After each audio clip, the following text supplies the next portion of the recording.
Quisiera señalar dos cosas previamente. Lo primero es esta invitación que me ha hecho Casa América para participar inaugurando de este muy importante seminario que ustedes mantendrán en los próximos 2 días. Lo segundo, escúchenme algo más personal. He sido amigo de Tony Travería durante buena parte de mi vida. Lo conocí muy joven, con su entusiasmo y su dedicación a su Barcelona querida y a su vinculación con América Latina y en particular con Chile.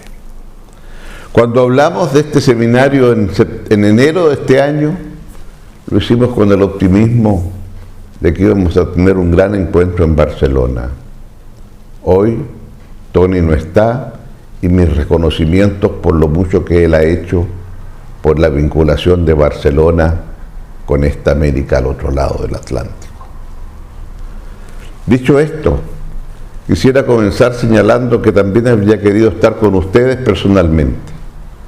El mundo es más complejo, es más difícil y no es viable. Por eso comienzo por enviar un saludo a todos y cada uno de ustedes que están participando de este seminario, de lo que significa el plantearse el tema de las drogas, de las políticas y la violencia, y el completo análisis que ustedes harán en este y en el día de mañana. Porque efectivamente el tema de la lucha contra las drogas es un tema que tiene una larguísima historia.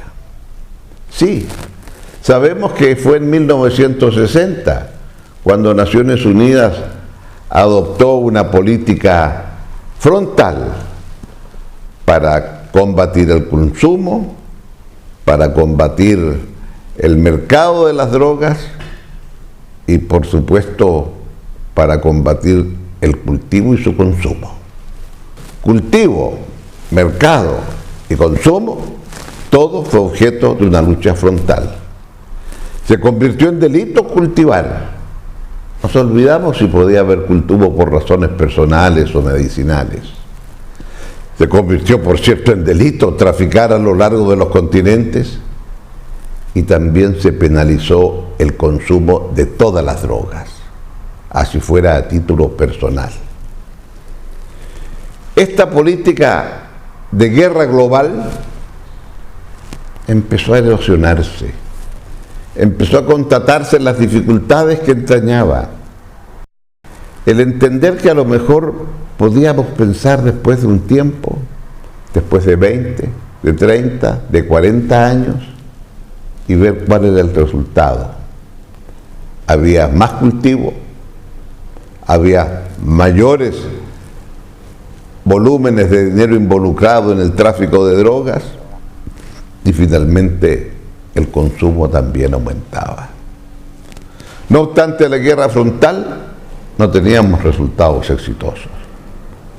Y por eso a comienzos de este siglo XXI se comenzó a plantear tímidamente si no habría otra forma de abordarlo.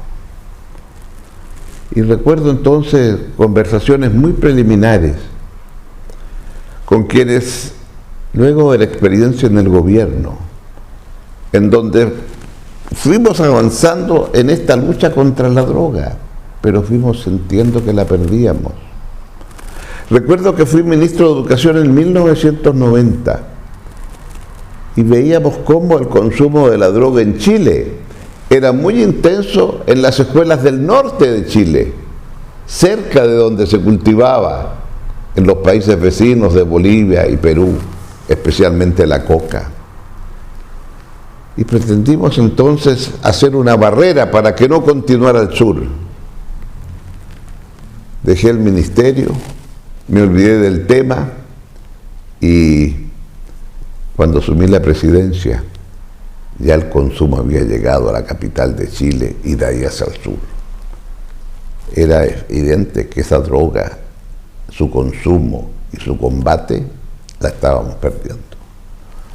Por ello, con personas como Fernando Enrique Cardoso, como César Gaviria, presidente de Colombia, el apoyo de un Ernesto Zedillo, expresidente de México, se empezó a conformar una llamada Comisión Latinoamericana, por así decir, que luego de haber iniciado un trabajo tentativo y pionero, tomó fuerza y vigor a nivel global cuando Kofi Annan, con todo el prestigio de su permanencia en Naciones Unidas, cuando deja la Secretaría General, nos plantea, ¿y por qué no hacer una comisión global de drogas? Y ahí entonces, en el año 2011, surgió el primer informe de la Comisión Global de Drogas. El último de estos informes es el que acaba de aparecer en septiembre de este año, en donde se establece la política de drogas y la necesidad de vincularla a la Agencia de Desarrollo Sustentable de Naciones Unidas, que tiene como propósito de horizonte el año 2030. Y si algo entonces quisiera decir al iniciar, es que me parece fundamental el que todo lo que viene en recomendaciones en este informe está vinculado directamente con la Agenda de Desarrollo del Milenio 2015-2030 de Naciones Unidas. Porque buena parte de los temas de esa Agenda del Desarrollo tiene que ver con pobreza. ¿Y qué decir de los bolsones de pobreza donde está o el cultivo de la droga o esos bolsones de pobreza donde se difunde y se consume la droga? ¿Qué decir con los temas vinculados a la política de salud?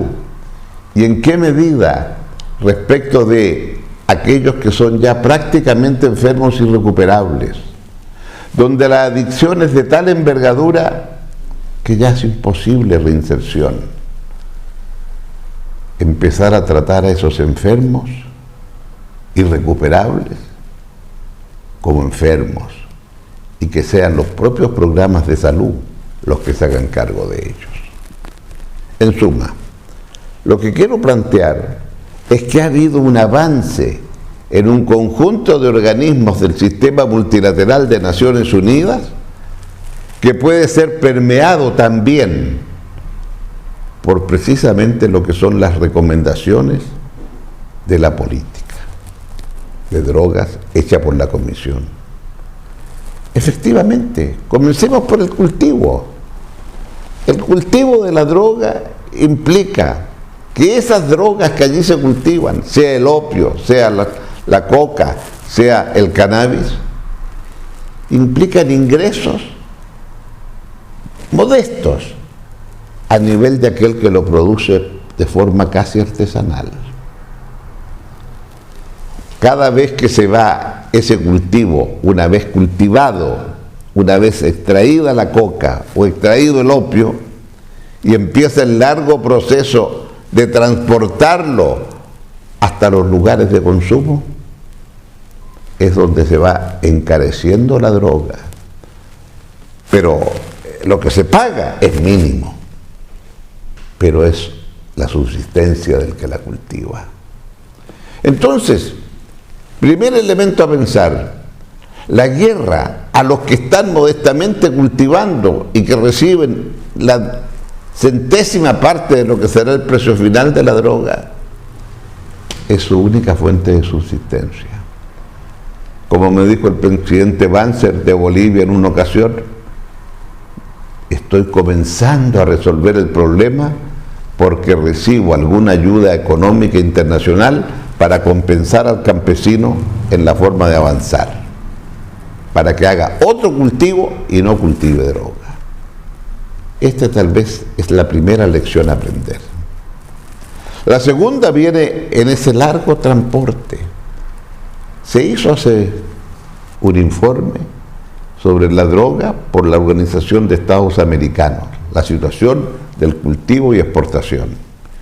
Y allí está un informe extraordinario de cómo va subando el precio de la droga, cuánto le pagan al campesino, cuánto aquel que pagó empieza entonces a tener que pagar para trasladarlo de ahí hasta el puerto? ¿Cuánto hay que pagar para subirlo del territorio al barco? ¿Y para qué decir cuánto pagar después por sacar la droga del barco hasta que llegue a las grandes ciudades del hemisferio norte? Entonces, esos $2 o $3 por unos pocos gramos de coca que se pagan a aquel que la produjo, se transforman en varias cientos de reproducción y de encarecimiento cuando llega al consumidor. Ese informe es ilustrativo de lo que digo. Y por lo tanto, cuando después se dice, ¿cómo combatimos el tráfico? ¿Y por qué se ha encarecido tanto cuando en esta América Latina que produce las nuevas tecnologías de satelitales que permiten detectar los barcos que las transportan y cómo esos barcos al final pasan a ser una probabilidad de van a tener que dejarlos de lado? Y comienza la otra parte, cuando la droga se empieza a llevar por terreno de Colombia, por tierra, hasta llegar a la frontera de Estados Unidos. Y el reguero de violencia que va quedando precisamente de un traficante a otro y de un país a otro. Entonces, lo que ha ocurrido en una parte, acá no está funcionando. Y ahora entonces, como alguien ha dicho, en América Latina, en esta guerra frontal, nosotros ponemos los muertos, la violencia y las armas. Pero donde se consume, poco se avanza. Porque por el mismo túnel donde sale la droga, regresa el dinero. Y ese dinero vuelve a pasar por el túnel ahora para comprar las armas. O sea, el grueso también queda en los países que proveen las armas. ¿Qué es lo que está planteado? Lo que está planteado entonces ahora es vincular, y es lo nuevo, con los objetivos de Naciones Unidas.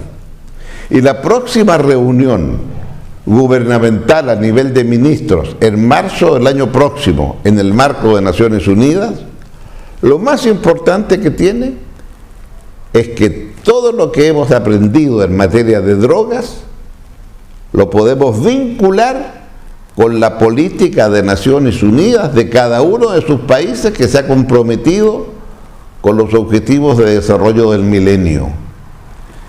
Y en consecuencia, lo que se hará en la reunión de marzo es revisar del punto de vista de los países cómo estamos en condiciones para enfrentar tanto el cultivo como el transporte como el consumo a través de cada uno de los distintos objetivos de desarrollo del milenio.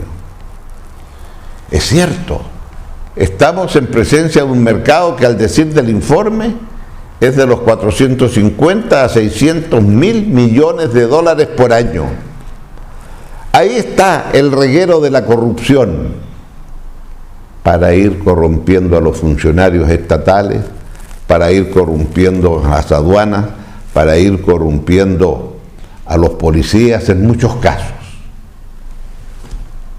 Y también, ¿por qué no decirlo? Cuando se entra a la guerra frontal, le hace México al año 2016 y se saca el ejército a combatir. ¿Qué ocurre 6 meses, un año después? Cuidado, capitán González. Tu hija Florencia y Margarita son bellas, ¿verdad? Cuídalas, capitán. Eso escrito en las paredes donde se está haciendo la lucha por parte del ejército en México. Ese drama es lo que hace entonces que sea tan compleja esta lucha. Porque cuando el ejército va de frente a atacar, si no tiene éxito después de 6 meses, empieza a ser corroído internamente. Todo esto lo que hace entonces que lo que ustedes van a analizar en la reunión que comienza ahora tenga un tremendo sentido.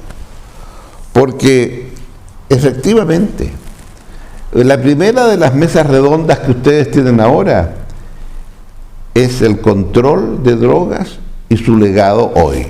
Y hacen una perspectiva histórica en donde buena parte de algunos de los temas que hemos esbozado están allí. Pero luego entonces viene cuál debe ser esta nueva política más allá del prohibicionismo, más allá de decir se prohíbe.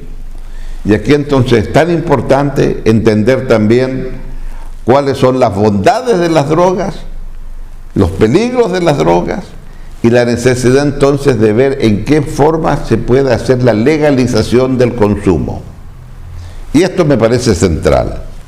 Y de ahí entonces que todo lo que es el dinero que esté involucrado, sí, hay que abordarlo con realismo y ustedes lo harán en una comisión. Pero al mismo tiempo también abordemos el tema que a veces el narcotráfico en esta lucha tan frontal captura al Estado y a los militares, que será objeto también de su análisis. De ahí entonces es que me parece importante entender, y con eso concluyo, cómo ahora en esta etapa, en donde ya hay conciencia que se requiere un nuevo paradigma, este nuevo paradigma, al vincularlo con los objetivos de desarrollo del milenio, entonces este nuevo paradigma nos permite abordar cómo mantener los ingresos a aquel que cultiva, cómo entender que en la lucha contra la pobreza y por la justicia y las instituciones jurídicas tenemos que ser capaces de modernizar nuestros estados a la luz de los objetivos del milenio, y cómo entender que la criminalización sola no es viable. Y cómo entender que en la ciudad es tan importante estos cárteles de la droga que se apropian muchas veces de las mujeres, que aparecen más inocentes, mujeres que trabajan solas. He sabido de lugares en donde aquella mujer que queda viuda y que tiene un pequeño kiosco cerca de un colegio para poder vender unos dulces a la salida de clases, termina siendo tentada por alguno de estos cárteles de la droga. Esta es la forma entonces de entender en qué medida llega el momento de decir, hay drogas como el cannabis que pueden tener entonces una legitimación y una venta pública, en donde puede hacer un estanco, como es el caso en Uruguay, un estanco del tabaco, no, pero del cannabis, sí. Y esto me parece un paso adelante. Analicemos esos ejemplos, analicemos qué ha pasado en los distintos estados de los Estados Unidos donde se ha legalizado esta droga blanda, por así decir. Y reconozcamos que la adicción de esta droga es menor que la adicción que genera el alcohol o el cigarrillo. Por tanto, creo que hay nuevas opciones que tenemos que entrar a analizar de una manera más clara, más limpia, y creo que este esfuerzo que ustedes van a hacer en Barcelona, sin duda que va a ser un paso importante y significativo. Y si he enfatizado que a lo que hemos avanzado en conocimiento, la vinculación de esta lucha, unida a los objetivos de desarrollo del milenio, podría colocarnos primero un desafío importante para el marzo del 2019 con la reunión de ministros, y pensando que entonces tenemos 10 años para seguir trabajando los objetivos del desarrollo vinculado a esta nueva concepción de la política de drogas, que ojalá entonces de aquí al 2030 tengamos resultados mucho más exitosos. Y el de ustedes será un paso en esa dirección. Felicitaciones a Casa América por este seminario y felicitaciones a ustedes que van a permitir que el progreso en la lucha contra las drogas recibirá un fuerte impulso por las deliberaciones de ustedes. Y reitero, mis amigos, mis sentimientos de no compartir con ustedes esta tarea, pero también reitero mi alegría por haber sido invitado a contactarme con cada uno de ustedes. Muchas gracias.